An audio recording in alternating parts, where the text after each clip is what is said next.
राधे राधे दोस्तों, कैसे हैं आप सब। हमारे चैनल में आपका स्वागत है। दोस्तों, आज की इस वीडियो में हम आपको वैकुंठ चतुर्दशी की कथा और महत्व बताएंगे।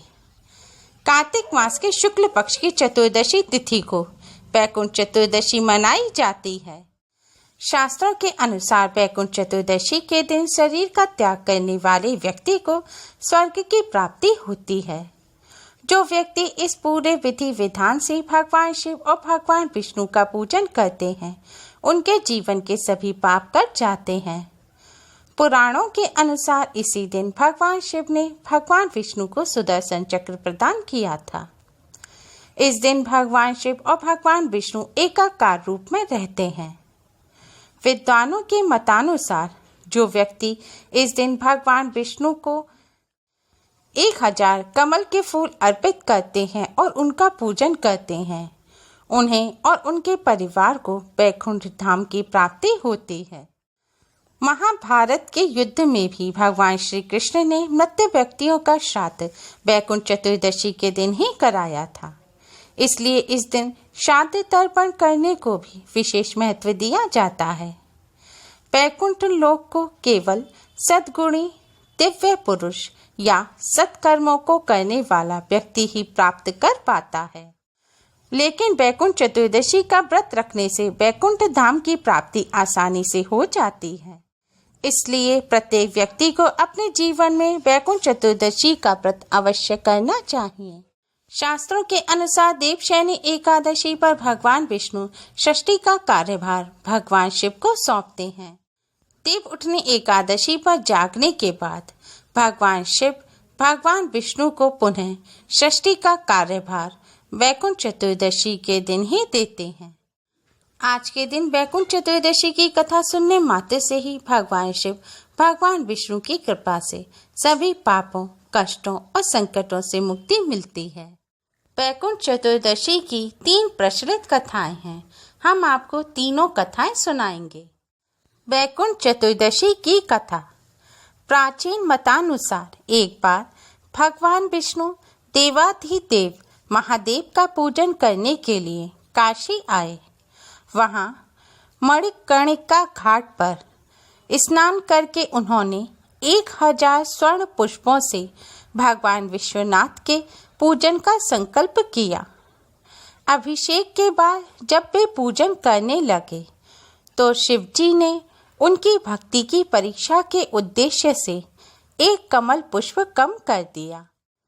भगवान श्री हरि को पूजन की पूर्ति के लिए 1000 कमल पुष्प चढ़ाने थे। एक पुष्प की कमी देखकर उन्होंने सोचा, मेरी आंखें भी तो कमल के ही समान हैं। मुझे कमल नयन और पुंडरीकाक्ष कहा जाता है।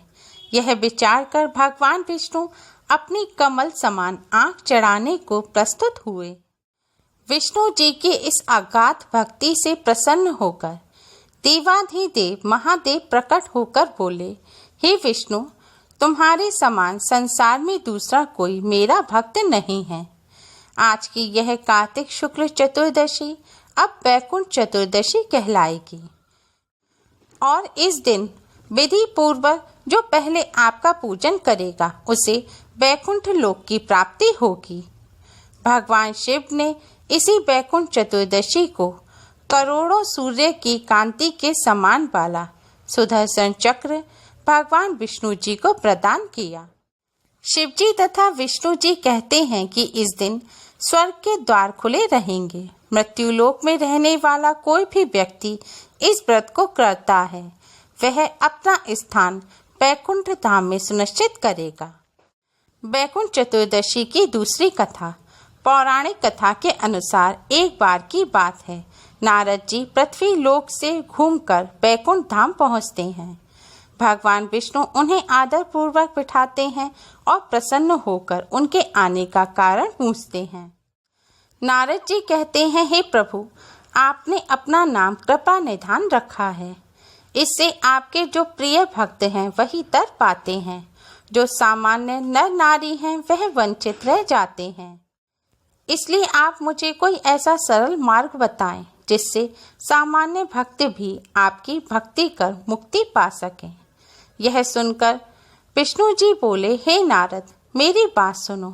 कार्तिक शुक्ल पक्ष की चतुर्दशी को जो नर नारी व्रत का पालन करेंगे और श्रद्धा भक्ति से मेरी पूजा अर्चना करेंगे, उनके लिए स्वर्ग के द्वार साक्षात खुले रहेंगे। इसके बाद भगवान विष्णु जी अपने द्वारपाल जय विजय को बुलाते हैं और उन्हें कार्तिक चतुर्दशी को स्वर्ग के द्वार खुला रखने का आदेश देते हैं। भगवान विष्णु कहते हैं कि इस दिन जो भी भक्त मेरा थोड़ा सा भी नाम लेकर पूजन करेगा वह बैकुंठ धाम को प्राप्त करेगा। बैकुंठ चतुर्दशी की तीसरी कथा के अनुसार धनेश्वर नामक एक ब्राह्मण था जो बहुत बुरे काम करता था। उसके ऊपर कई पाप थे। एक दिन वो गोदावरी नदी में स्नान के लिए गया। उस दिन बैकुंठ चतुर्दशी थी।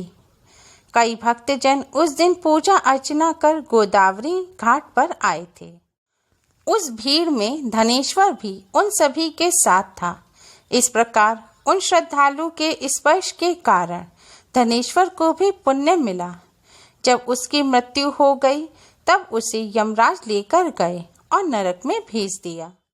तब भगवान विष्णु ने कहा, यह बहुत पापी है, पर इसने बैकुंठ चतुर्दशी के दिन गोदावरी स्नान किया और श्रद्धालुओं के पुण्य के कारण इसके सभी पाप नष्ट हो गए, इसलिए इसे बैकुंठ धाम मिलेगा।